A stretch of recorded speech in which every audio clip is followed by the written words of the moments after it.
بسم الله الرحمن الرحيم الحمد لله رب العالمين نحمده ونستعين به ونتوكل عليه والصلاة والسلام على أشرف الخلق وخاتم الأنبياء وسيد المرسلين حبيب إله العالمين نبينا وحبيب قلوبنا وشفيع ذنوبنا أبي القاسم محمد اللهم صل على محمد وآل محمد وعلى أهل بيته الطيبين الطاهرين المعصومين المطهرين. قال الله العظيم في كتابه الكريم: بسم الله الرحمن الرحيم: ولو شاء ربك لجعل الناس أمة واحدة ولا يزالون مختلفين إلا من رحم ربك ولذلك خلقهم. آمنا بالله. صدق الله العلي العظيم. Respected scholars, brothers and sisters, Salamun alaykum wa rahmatullahi ta'ala wa barakatuh. Last week on Sunday, I was in the United States, in New Jersey, and I was waiting to start my majlis in a Shia center, and I was reflecting, what is it that I'm about to say in this particular presentation? Whilst I was waiting, there was a number of youngsters giving presentations from the madrasa, from the school there, and one of them, a young 17, 18-year-old boy, was giving a short speech. His speech was about Prophet Musa alayhi salam and Khidr. And he began to speak, and then he said, well, you know, we believe that Khidr has more knowledge than Musa, and Khidr was more wiser than Musa. Now, that moment I began to feel frustration, blood boiling. For me, the prophets are a red line. Nobody says somebody is greater than the prophets, despite the idea that Khidr perhaps was a prophet. But I began to somehow feel agitated.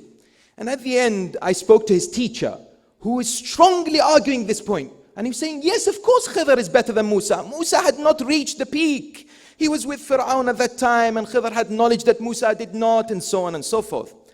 And for me, that gave me a taste of what I'm about to speak about. Not about Khidr and Musa, salamullahi alayhi, but about something that touches the lives of each and every one of us. Something that we can't somehow separate from, and that is disagreement, conflict. It's everywhere. You see it in the world of science, in medicine, in sports, in politics. La ilaha illallah. Brexit. Brexit is all about disagreements. Yesterday a brother said to me, is there a dua that we can recite for the ease of Brexit? I said, yes. He said, Bismillah. I said, there's a verse that says, وَقُلْ رَبِّ ادْخِلْنِي مَدْخَلَ صِدْقٍ وَخْرِجْنِي مَخْرَجَ صِدْقٍ. Yes, Ya Allah, allow me to exit safely and enter safely. So, there are different ways in which people deal with disagreements. Now, of course, unfortunately, the history of mankind has revealed the reality that some have resorted to violence, aggression. Yes, we see that across the world. I remember reading, of course it's not a true story, but it has to be mentioned here in Manchester. And that is, it is said that the Liverpool manager, Jurgen Klopp, used to live next to the United manager, Jose Mourinho. And they were neighbors.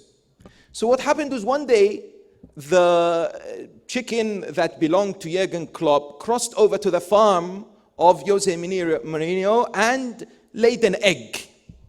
Later, they both disagreed.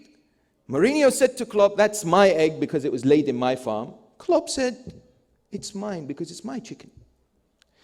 So they said, okay, the only way to deal with this dispute is the following. We come, each strikes the other with a stick on the hand, and the one who screams the loudest loses. Deal? Klopp said, this deal. But Klopp said, I go first. He said, very well. He took a stick, said, bring your hands. Mourinho brings his hand, he strikes him heavy. And Mourinho holds his pain and says, my turn. Klopp says, it's okay, it's only egg, you can have it, it's fine. It feels so sweet saying it in Manchester. Now, when it comes to these ideas, what do we have? We have a world that is talking about ways to deal with disagreement and conflict. Yes? I would like a raise of hands now. How many here believe there should not be any disagreement between maraja'? 2, 3, 4. It's slowly raising the hands. You see who else is picking up the hands and then you follow, right? So interesting. The vast majority think it's okay to have disagreement. And that's absolutely the right way to approach it. Yet, of course, sometimes our mentalities and how we discuss this subject leaves a lot to be desired. Of course, Allah subhanahu wa ta'ala, His creation is diverse. Every being is different, reflecting God's perfection. And sadly, we see this diversity sometimes as a threat. I was blessed to be in Meccatul Mukarramah and Madinatul Munawwara a few months ago for the pilgrimage of Hajj. And one of the greatest places that you see the wrong way of disagreeing with people is there, sadly, especially in Jannatul Baqi'. You know, may Allah bless our sisters, they're not able to see Jannatul Baqi'. Inshallah, one day you will be. But the brothers who go there are bracing themselves. It's a battlefield, right? You go there and you know you're going to be told off. Don't do it. No ziyarah, kafir, mushrik. Get out. Yes? This willingness to argue and to bicker and to practice takfir just because somebody has an opinion that's different to yours and not willing to accept. And this year I remember one of them who was standing next to the grave of the shuhada of the Battle of Harra, you know, the famous battle that Yazid perpetrated and killed thousands of people in Medina, violated the sacredness of the city. I asked him, who's buried here? He said, shuhada of Harra. I said, who killed him? Who killed them? He said, a man who's in Jannah. I said, and what about Hussein? He said, Hussein is also in Jannah. I said, so his killer and Hussein are both sitting having tea in paradise?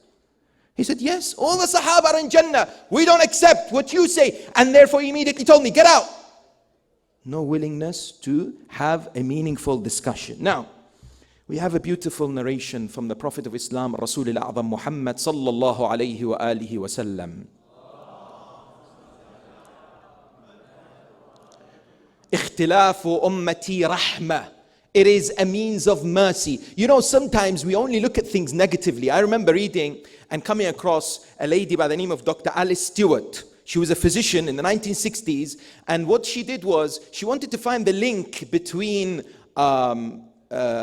X-rays, for example, and children who had cancer. So she went and investigated women who were pregnant and whether they went through X-rays. And after a little while, it showed that every other child who was born, because their mother, when she was pregnant, went through an X-ray, was born with a tumor, with a cancerous tumor. So therefore, after a few years, her work was published in the Lancet, and later X-rays were stopped for pregnant women. But what was so interesting about her was she had a statistician who she hired to deliberately disagree with her, so that she can strengthen her argument, so that she presents it well, right?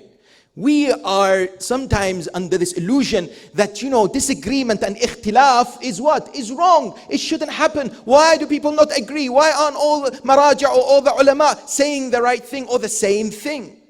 And sadly, we have seasons where it boils. Shahr Ramadan and Muharram. We get the people who talk about why moon sighting this, why you're not a true azadar, you don't do this, yes? And so on and so forth. You have, for example, conflicts arising because of the challenges from the clash between culture and religion, right? As well as political thought, as well as jurisprudential rulings. Somebody doesn't believe in wilayat al-takwiniyah, immediately he's not Shia. Somebody believes in wilayat al-takwiniyah, he is somebody who's exaggerating. Ghulu. Yes? Hold on. Have you heard about their opinions? Have you understood the differences? Why is one person with this opinion and why the other is in that particular way? Now Allah subhanahu wa ta'ala in Surah Hud, verse 118 to 119, highlights that He has created us different. Accept it. Embrace it. وَلِذَلِكَ خَلَقَهُمْ. We're all different and we will disagree. It's okay to have differences of opinion as long as we're not using force or enforcing our opinions on others. Now, what I wanted to highlight was very quickly a number of essential points going forward. How do we deal with disagreements in our community? Because indeed, it highlights our identity. It's within this discussion. So we need to find out some practical tools from the teachings of the Quran and the Ahl al-Bayt, where we see people have differences of opinion. How do we deal with it? Very quickly, a number of points based on the notion that we are one ummah, we are one community. And may Allah bless our ulama. For example, Allama Muhammad Hussein Kashif al-Ghata, who famously said, بُنِيَ الْإِسْلَامُ عَلَى كَلِمَةُ التَّوْحِيدِ وَتَوْحِيدُ الْكَلِمَةِ. Islam was formed on the word of monotheism and the combination and the unity of people. Yes? So with that in mind, there are a number of interesting points that we have to reflect upon on bridging the gaps, on dealing with disagreements, with conflict and ikhtilaf, which is part of adabul ikhtilaf. There are etiquettes, my dear mu'mineen, brothers and sisters. As believers, we have to adopt etiquettes. The moment I see someone who has an opinion that's not the same as mine, I need to follow a number of recommendations. Number one, I need to have an ability not to be quickly judgmental. In other words, allow people to finish, let me investigate. We get these WhatsApp messages with some comments, or some speaker said this, or these clips taken out of context. I have to go and listen to the whole thing. Let me go and speak to that individual. Let me investigate, not quickly judge. Okay? And second, don't force your opinion on others. وَإِنَّا أَوْ إِيَّاكُمْ لَعَلَى هُدًى أَوْ فِي ضَلَالٍ مُبِينٍ. Quran says, either I am on the right side or we are on the wrong side. Yes? In the idea that we have to acknowledge the right of others to disagree. Similarly, it's very important, number three, to look for commonalities and to seek dialogue. You see, one of the most inspirational points in this discussion is what? Is the idea that Allah subhanahu wa ta'ala allowed the angels to disagree. أَتَجْعَلُ فِيهَا مَنْ يُفْسِدُ فِيهَا وَيَسْفِكُ الدِّمَاءِ. Allahu Akbar. Every time I think about this, the angels argued with Allah in a way. Allah subhanahu wa ta'ala says, إِنِّي جَاعِلٌ فِي الْأَرْضِ خَلِيفَةً. And the angel says, hold on. We should be. Yes. قَالَ إِنِّي أَعْلَمُ مَا لَا تَعْلَمُونَ. Wallahi, if Allah subhanahu wa ta'ala deals with the angels the way we deal with people that we disagree, yes, what would happen, right? Allah says, I know that which you do not. And He is Rabbul Alameen. What gives us a right to somehow not allow others with certain opinions to emerge? The other very important point that I would like to raise in this particular regard is what? Is the importance of having good akhlaq, mannerism, when it comes to disagreements and discussions. Adab is critical. Mannerisms is key. So we don't use foul, profanity language. We don't judge each other just because they're not on the same understanding as we are. And importantly, my dear brothers and sisters, humility is key. Maybe the other person's right. Maybe I haven't understood this issue. The moment I approach a disagreement in my life, and even including between husband and wife, by the way, in marital relationships, there's a lot of disagreements that happens. It stems from the beginning, from childhood all the way to our lives. The moment I embrace this idea that I could be wrong, I approach a particular discussion with the possibility that I need to learn and equip myself with the understanding that, you know what, it is possible that something is needed to be learned. And the final point that I would like to mention of great importance, my dear brothers and sisters, is to make sure that we don't develop personal vendettas against others. Today, social media, sadly, and the internet has given rise, I call, to millions of pseudo-maraja. Do you know what's happened? Everyone has an opinion. And everyone wants to enforce their opinion. And everyone believes they're right. And subhanallah, we have had the rise of thousands of keyboard mujahids. You know what keyboard mujahid is? I have to reply to every post. I have to comment on everything. I have to show my opinion on everything. And no one gets convinced on social media, on Facebook, on, for example, WhatsApp and so on. No one gets convinced. And you see hundreds of these comments. For what reason? And the slandering and the attack against ulama and maraja and scholars and speakers. It's all over, right? We need to develop sharh al-sadr. Rabbi shrah li sadri.